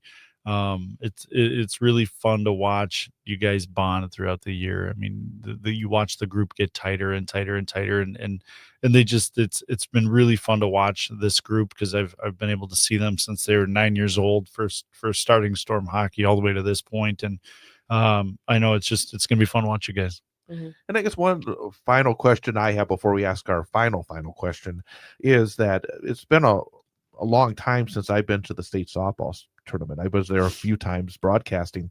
I always found it to be a really wonderful venue and experience. Could you maybe talk a little bit about the comparisons? Because it's now, the hockey state tournament is in a more intimate venue. It's always been, I think, at a little bit more of an intimate venue down at Goodman in Madison. What are the differences between the state experiences for you? And maybe a little advice if someone from the WIAA is listening about what works for the student athlete. Is there anything that you would like to see as part of the whole experience of state in your sports? I love when student sections are there, just cheering on and like having fun, and like whenever someone does something good and just hearing them cheer like gets the whole team hype, and like they want to do good. So then, and like whenever we score a goal at the state for hockey, you just go over to the student section and celebrate with them. So I love seeing people from other schools participate in other sporting events and just like having a good time there. So I guess the difference is for softball, not many people show up, like students from like our grade don't really show up there and like there's not much like cheering, like a student section cheer. But hockey is just, since you're like inside, it feels so much louder, and like just having like the glass is, and the students are so close to the glass, it just is so great just seeing them just cheer for us and having a good time. BJ, any final? Yeah, I mean, so just something that's new this year for the Storm is they're in a conference. Yeah. So have you guys talked a little bit about what, you get to play for a little championship within the season a little bit? Have you talked to, and what do you guys think about being in a conference this year? We haven't really talked about it much, but I think it's going to be a change because now we're going to have to play the team twice. And I think it'll also be good for us to like compete for something inside of going to state. So I think just knowing that we're in a conference and we are able to win conference champs, I think that will make us work even harder and hopefully get farther on in the season. And finally, we always ask our student athlete, especially somebody that is a multi-sport athlete, because you've had a lot more experience, I think, than most. Based on your experience as you get to the final months of your high school athletic career, for a freshman, and you've obviously got more than a few freshmen that you're working with right now with the Storm, and I'm sure with DC Everest softball as well. What piece of advice would you give a freshman based on what you've learned that they should be thinking about as they start their journey through the high school athletic ranks for their teams and schools? I think they should like take in every moment. I know everyone says that, but I think it's like very true. The years do go by very fast, and I think they should work hard and like try and go far. But I think they should also make like a best friend during their sport and just have a bond with someone and just keep that. And I think it'll help them have like the best time ever for high school sports. Fantastic. Mara Meverden, DC Everest, Central Wisconsin Storm. Congrats on all the success. Congrats on being able to continue your athletic endeavors at Thank you. Parkside. And look forward to seeing you on the ice during the course of the winter. And I'll see you a couple of times in the spring too, but don't root for you quite as hard. But the secret I always tell, and you know this as well, is that while I've been doing West games for all these years, I actually went to Everest. So I like you Everest folks. That's cool. I will not say that out loud here with this game. But Mara, thank you for coming, and again, have a great Thanksgiving. Thank you. You too. We're going to take a timeout, come back, talk some more hockey with BJ Brandt coming up here on 98.9 WXCO. We are the NFHS. That stands for the National Federation of State High School Associations. But really, what we stand for, together with the WIAA, are the 178,000 high school sports students in Wisconsin. And so we stand. We stand for the runners, soccer and basketball players. We stand for their coaches, administrators, and officials. We stand for the swimmers, football players, and wrestlers. We stand for the golfers, softball, and volleyball players. We stand as the national leader and advocate for high school athletics and all who participate in them and make them possible. Because it is our purpose to ensure that high school students get to play, perform, and compete together. To learn more about who we are and what we stand for, visit nfhs.org.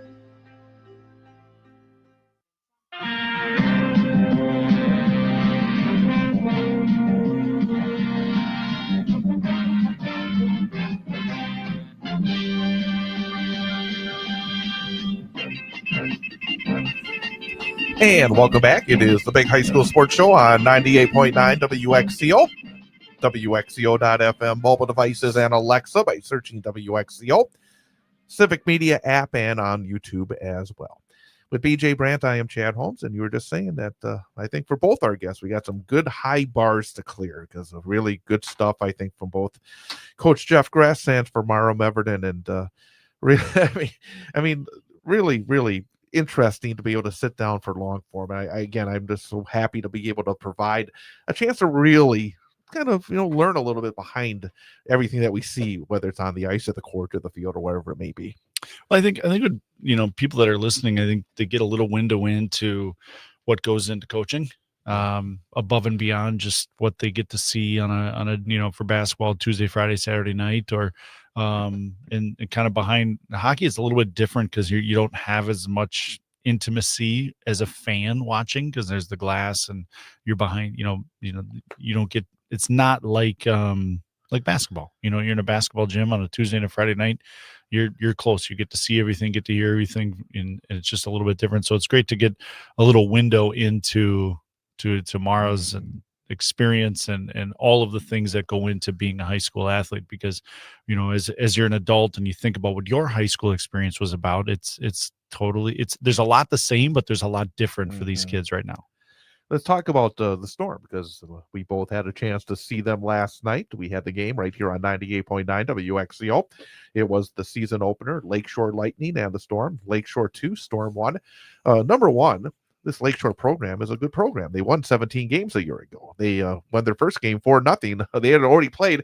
And early in the season, let me ask you, first of all, like that, the team that does have a game before the other team, how is that a significant edge, that's having that first game under their belt? Well, it was game number one for the Storm. Yeah, I think so. I think you get the nerves out. I think you saw some of that with the Storm in the first period. Yesterday, just some of the pregame jitters and first game jitters that exist. I mean, significant advantage. I don't know that is there. A temporary advantage. Yeah, I think, and where it can be an advantage is early on in a game. Yep. You get know what that first shift's going to be like. The speed of the game in a regular game. You can have a scrimmage, and I've noticed that a couple of times. I went to a basketball scrimmage, and then boy, the speed of the game is it's no comparison when you actually play a game. Correct. Doesn't matter if you're playing somebody else. It's completely different. Yeah, and I think you saw a little bit of that early on in the game, and then you saw the Storm come out and have a really good second period. They just weren't able to score, get to some secondary chances, and I think that's some of the inexperience that they have when you look at what graduated over the last 2 years for the Storm. Some of the kids that didn't need to have a significant role or had a really good support role, they're going to have to play different roles now this year as juniors and seniors and even some of the sophomores. So those things take time. And I think that's the one thing when you play 24 games for the regular season, and there are times as a coach you value the game because you need to win. But as I coached, get to year 7, 8, 9, 10, 11 as a head coach, you start to realize that it's learning, and you have to go through these things. The Storm probably didn't want to go through all the 5-on-3 they had to go last night on the defensive side of the puck, but they had to go through it, and you have to learn how to play the game, and you got to learn how to compete. And I think you'll see a lot of improvement as we go through on the season with them. And one of the things that kind of jumps out about this Storm team last season, I mean, they had so much experience on the blue line. And I was talking to Coach Wimmer before the game, and I said, all right, and it turned out to be kind of true, is if this in this game, I said to her, if you give up 30 or 35 shots, people are going to be saying, oh man, the Storm gave up 30, 35 shots. It never happens. Well, when you have a lot of changeover defensively, that's the kind of thing that does happen. But boy, I thought Cami Floor did an incredible job keeping her team in the game, especially in that first period where she was peppered with 20 shots. So again, last season, they had a couple of young goaltenders who I thought could lean on their defenders. Maybe got some younger defenders that can kind of lean on some experienced goaltending this time around. I think they're going to have to. They're going to have some growing pains on the back end when you have there's just not a ton of returning experience there, and I think they're gonna grow through that. And when you go from 14U youth hockey to a varsity game last night, that's a big pace of change. That's a big jump for a new hockey player at the high school level to make. And I think you saw them get better as the game went on. I mean, they gave out 20 shots the first period, and I think, what was it, 18 maybe the rest of the way? I mean, 13. Yeah. So you could tell they got better. What hurt them a little bit is some of the mistakes were magnified, and they obviously, a 5-on-3, 5-on-3 first goal, a double tip goes in, and then you make a mistake, and a player makes a really good individual play. It was the wrong player to end up. I said it on the air. I mean, sometimes you get away with it because when you make that kind of error, it ends up on the stick of somebody who can't take advantage of it. You know that so well in hockey. Yep. And last night she took an advantage of that scoring opportunity, and it was kind of, watching the Storm go through being behind that 1-0 and to get that early third period goal, to get it to 1-1, get a really nice scoring chance after that goal to create some momentum. There were some kind of like Coach Gress was saying, I'm sure coaching staff, as you're living into the game, oh, that was, we didn't do this. But then you go back and watch the film, you're like, we were okay. We just got a little unlucky, or we didn't, grip the stick right at the right moment to make the right play. I think about, 2 or 3 3-on-1s and 2-on-1s that they had that they didn't execute. And those, as they play together, they're going to start to execute those. And generally, and I mean, the game as well as anybody, I think the forwards, they do have some really good scores. I think they get 1 goal and 28 shots last night between Whitmore and Yurkovsky and Kelter and DePoit and the others. I mean, they got some girls. They're going to be a handful, I think, for a lot of defenses, aren't they? Yeah, but when you talk about the roles, when we were talking with Mara and just some people that have been really good support players. You look at Jaden Yurkovsky, she's been a great support player, and she's finished plays and she's been able to get pucks. And I think this year's going to be a little bit different. She's got to lead the way a little bit. Ava's got to lead the way. Madeline's got to lead the way to drive this scoring bus a little bit, and things have to go through them where maybe it didn't have to go through them in years past. Yeah. It ended up on their stick in the right moments because they're smart players. And now they've got to drive it a little bit. And I think that's just part of being an athlete as you go through different teams and different structures. And it'll be fun to watch them do that and then see who the support players are that will benefit from that work, because they've got a good leadership group, and it'll be good to watch them this weekend as they play U School, who's got a game under their belt, and whether they play, I think it's ECA. Hayward or ECA. Hayward or ECA. I mean, Hayward beats Superior 1-0. ECA Stars have got a ton of skill in their program, so it's going to be a great tournament. Those two teams, they played some games not too long ago, huh? Correct. And the thing about it, I said this to Coach Wimmer last night, is, I mean, even without those in the craw, those two schools, those two teams, no matter what, everybody wants to beat the Storm. They always will get their best. I mean, you have 24 games. Nobody's going to ever come out against Central Wisconsin. I think there's only a few of those teams. I think probably Bay Area, the Storm, maybe now Hayward getting into that conversation, but I don't even think at that level. I think basically Bay Area and the Storm, because they dominated state championships so recently, those teams will always get the best of their opponents. There's never a night off. No, and that's a testament to the program itself. And I think sometimes as a player coming into a program and you slip on the Central Wisconsin Storm jersey, and maybe those are things you don't understand. You don't understand until you go through it to realize how cool it is to be a part of that program, and a little bit of the responsibility of what it means to be in that program. So they have a busy, as you said, they got the Gobbler Cup Friday against USM, and then either Hayward or ECA on Saturday. And then they open up that conference campaign next Tuesday when they host Wisconsin Valley Union. Real quickly, what's your take on being the Storm in a conference? Is it a positive? Is it because I've heard it both ways. I mean, I think I'll put the AD head on. Travel wise, it's way better. I mean, they're not going 2.5 hours on a Tuesday night to come back at midnight and try to get up and go to school the next day. They're going to go to Black River Falls, one time. They're going to go up to Pines and Medford and Valley Union.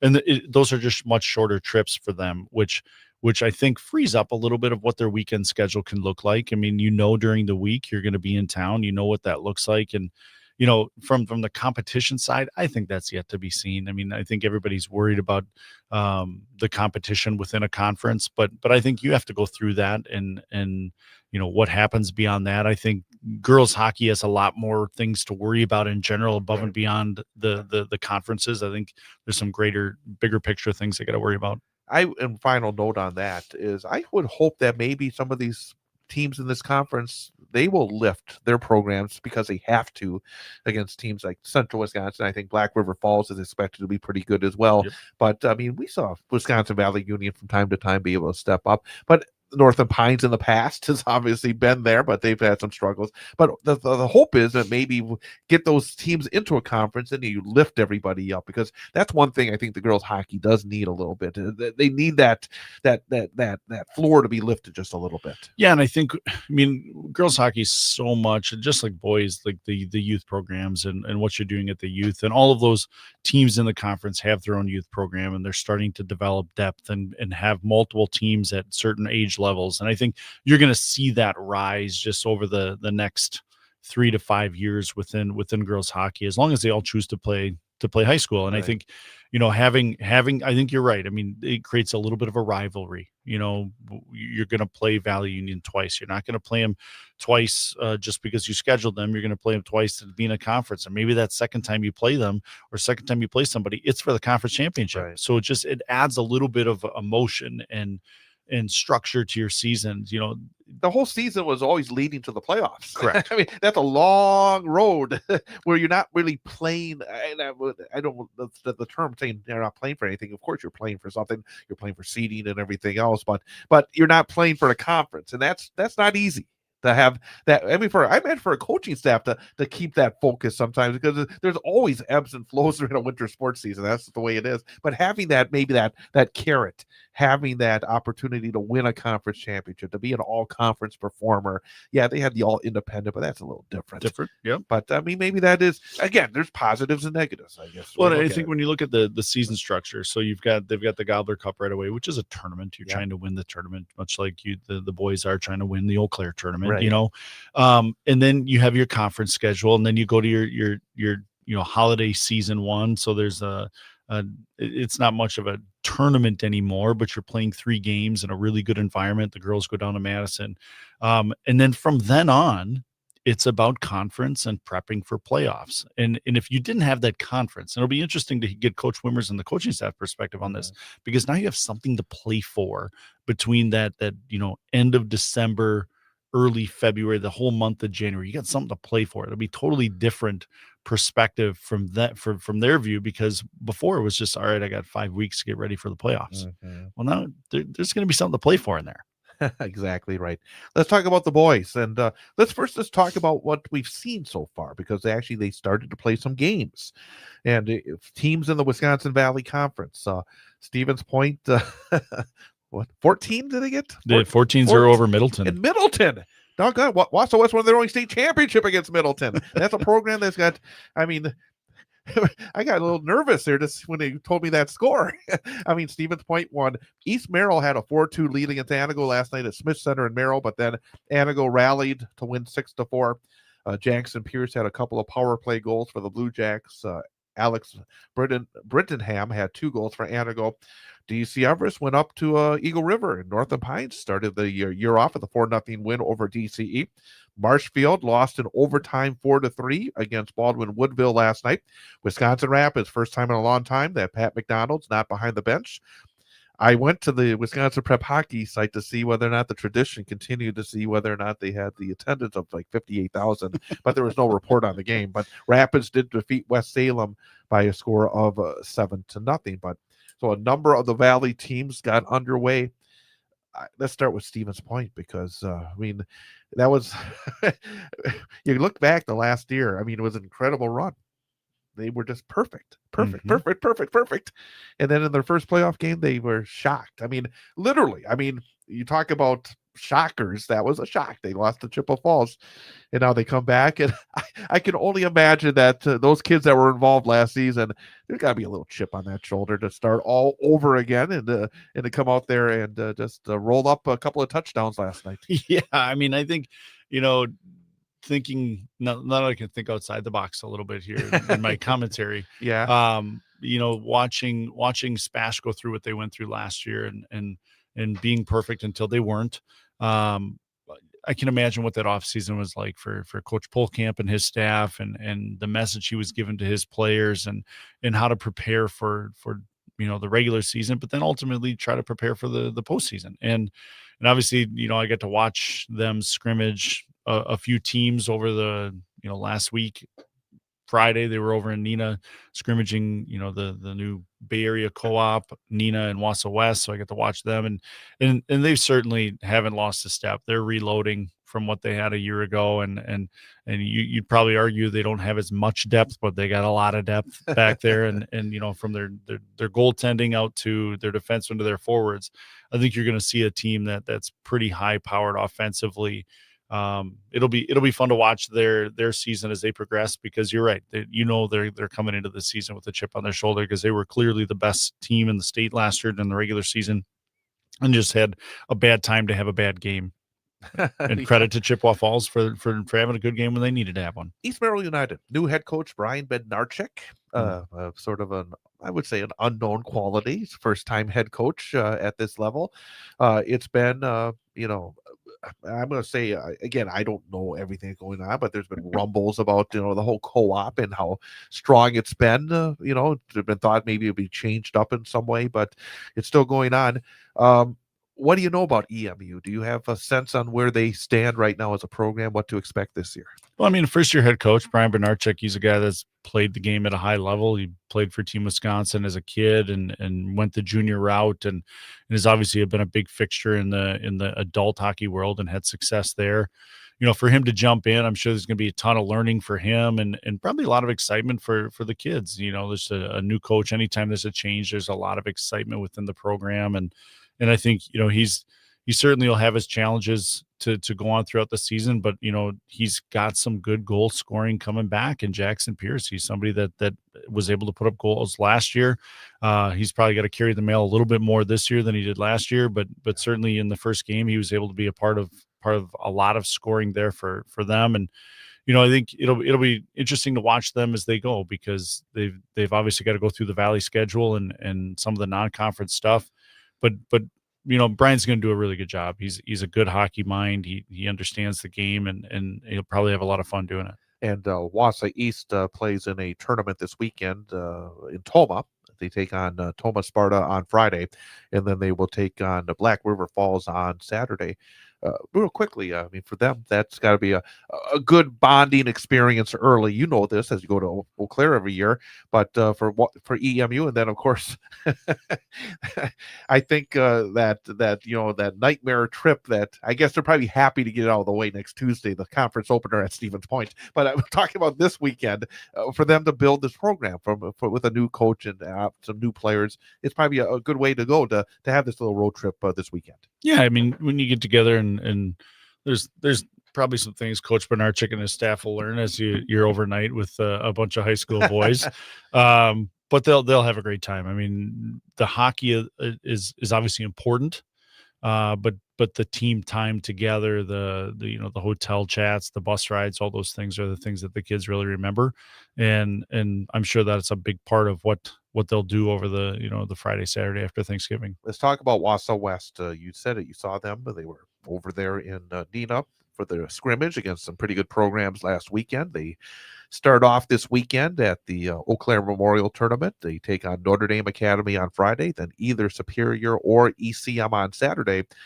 Coming off a state trip, got an exceptional goaltender who really stepped up when you needed him in some big games late. You got some experience back. I'm still saying you. I mean, but it is still you. You're still part of the program as the AD now.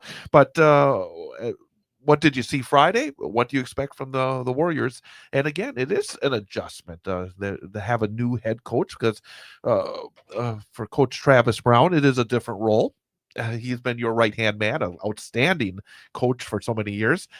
But there's two sides to the coin. It's wonderful to have great expectations, really good talent, but boy, there's also the other side of the coin where there's not a lot of time to kind of settle into the new position. Yeah, they're expected to do very well. Yeah, I mean, when you look at the personnel hockey wise, they're a really good group. There's a lot returning. You've got the defensive side of the puck. You've got some depth there between Jones, Rasmus, and Gravine. Those guys have a ton of minutes logged at the varsity level. offensively. Probably as big a group of defenders as you'll see. Yeah, I mean that you honestly, talk- big physical yeah. group, and I think the challenge for that group will be finding that line of physicality Right. to stay out of the box a little bit.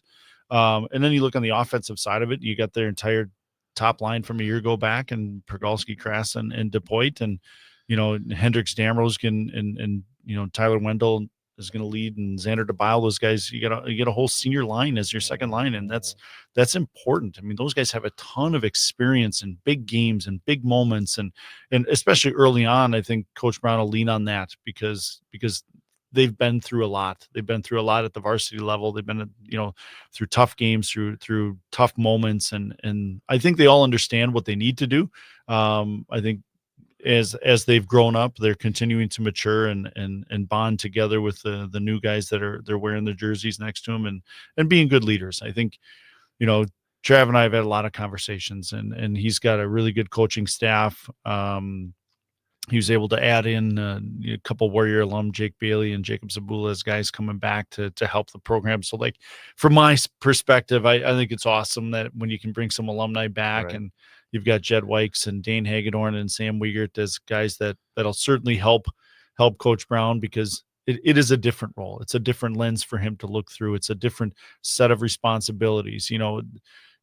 One of the things that the reason as a coach that I was able to be successful is because of the coaching staff. Sure. Everybody had a role. Everybody knew what we were doing. And by the time you get to year 5, year 6 with those guys, like, it flows really well. And, it's going to be really fun to watch this group from afar.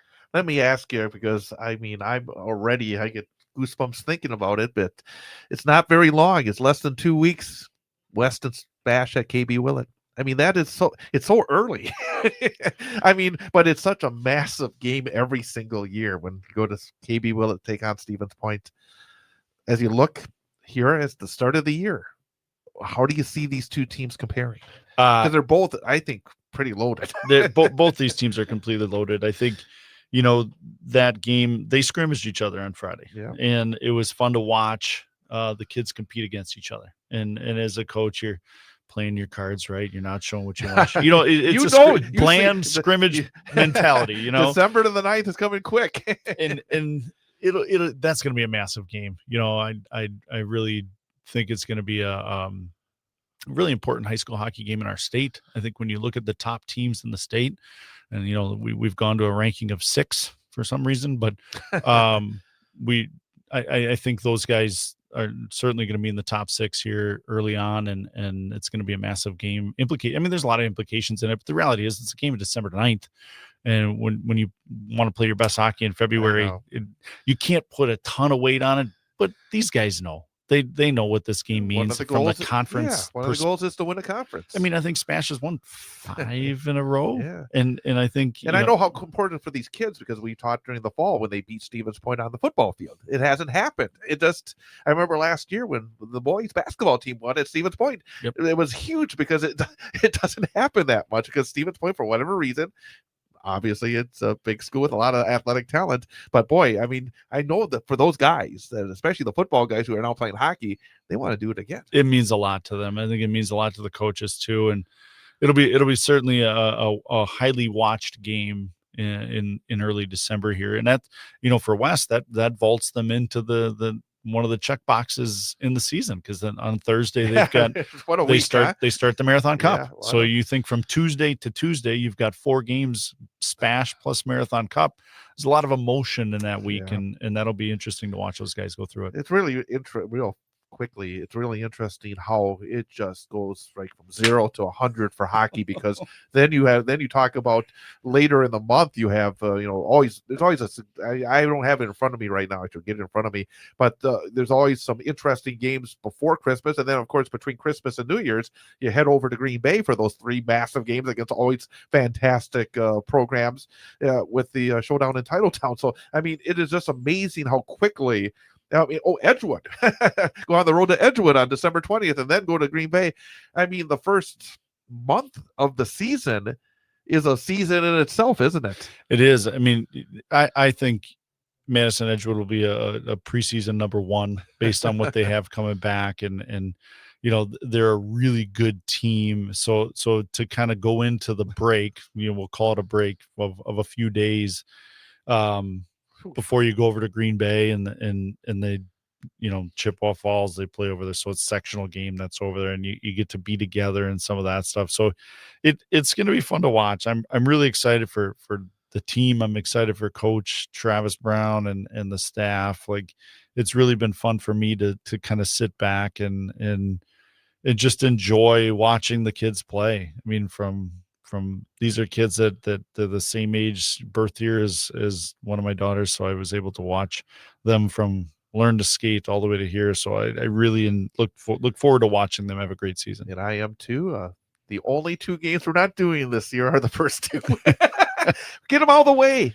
I can double dip this weekend. Again, I want to try to keep as many people happy as possible. It's a hard job you have, Chad. Keeping people happy is a challenging goal in life. But here. At the same time, there's going to be so many fantastic games as we get into that season. I'm looking forward to seeing the Warrior hockey team starting next Tuesday when they take on Marshfield in the conference opener, and then of course head down to the Milwaukee area for those games against Waukesha and USM next weekend. So we'll get right into it. I also wanted to we only got a couple minutes left in the program. In the GNC, you got Tomahawk, defending state champs in Division II. They are now moved up to Division I. They are in that bracket of death with Wausau West and Stevens Point and the Eau Claire schools and Hudson and Superior. And we actually talked to Dewey Riley during the football season because he's both a football coach and the hockey, which is amazing in itself. Had a fantastic football season. Now he's going back onto the hockey rink. What do you know about Tomahawk? Because it's a tough spot, isn't it? It's a tough spot. I mean, I think they're certainly going to be very good. I mean, there's no doubt about it. If they were in Division II, they would probably be in the mix, right? I mean, yeah, I think if they stay at Division II, they're preseason number 1. Looking for another state championship with the way the WIA has changed some of these, competitive balance stuff. You've seen it in hockey. It's just the way it is. When you're successful at Division II for a 3-year period, you're going to get bumped up, and I think it'll be an interesting perspective as you go into seeding meetings, just because that happens so late that there's going to be some common opponents, but not a ton. Right. I think when you look at the Great Northern, I think there's some parity there a little bit at the top. I think Tomahawk clearly is somebody that has earned the opportunity to be the preseason favorite there. But you look at Northland Pines beating a really senior heavy loaded DC Everest team 4-0 up at Northland Pines. Mosinee always got a good team. They're going to play well. They're going to play hard. It always seems like it's Tomahawk and Mosinee. It is, and I think you'll see Northland Pines. They've got a really good young group right now in there, so they'll probably be in the mix. So I like to go down and check the games out at Mosinee early on. It'll be fun to watch that conference because it's a section. That whole conference is a section right now. That's the difference between you and I. I try to avoid Mosinee. Yeah, you don't like the service there. I get it. It's not the people. It's not the folks that work there. It's just the location and trying to get a signal in order to get me on the air and not cause me to have a stroke. There's 2 places, folks, that Chad doesn't enjoy broadcasting from. One is Marshfield Ice Arena, and the other one is Mosinee Ice Arena. And I'm thinking, and I said this to him. I said, I know Wes is going to play there in the 3rd round of the Marathon Cup. Nothing against Everest, but I just want West to play Mosinee in the Marathon Cup because then it can go to Green Heck on Tuesday instead of going to Mosinee Rec on Tuesday. So, all right. Well, we got one in the book. Thanks to Jeff Grass and also Mara Beverden for being our guest. We will be back next week. I promise you next week we'll talk some girls basketball. We need another hour here. It's incredible. Well, Chad, I've got a lot of information on girls basketball. I've seen a lot of girls basketball games. Well, we're going to test you on it next week, but we'll have a coach, we'll have a student athlete guest, and make sure you tune in. We have doubleheader basketball both Friday and Saturday for the Wausau West Turkey Shoot. West Hockey at Marshfield coming up on Tuesday next week as well. But we'll be back next Wednesday here on 98.9 WXCO.